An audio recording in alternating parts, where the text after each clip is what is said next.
India के Ahanba digital census Oiragani census listing ani kuntareta Hindi amadi English yauna tongan ba regional language ki khudong chawe yawba mobile application chinaduna data sing khongot kadori loinra mari lainaba web portal ki khuthangda lepakasi ki citizen amana masana handa ki mikok masing thiba asida saruk yabe hangani haina center ngarang lauthokre Ministry of Home Affairs ki makhada leiba Registrar General and Commissioner na social media X ta phongdorok ki matungina Android amadi iOS ta hairiba mobile application asi phanganduna enumerator amadi supervisor singna masa ki mobile da data khomgat kani hari ahanboina technology shen aduna lokhat kadoriba data singadu central server da electronic ki kuthang da thomgani hari handak pangthok kadoriba mikok masing thiba asigi yenglaga India pombada administrative boundary sing mathang chahi ki January amada thijan maga loinana state amadi union territory singna mathang chahi ki January ama amasung kumja lisingani kungatare ki March 13 fawbu ki marakta administrative boundary singda hongdok hongjin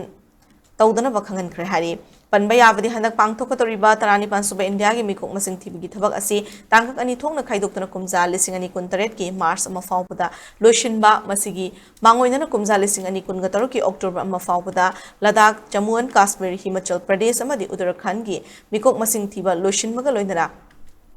kumja lising amaga chamapan kunthama thogi matung ahanboina tongan ba kas ki mikok masing thinana ba center na mamang thada lauthokibani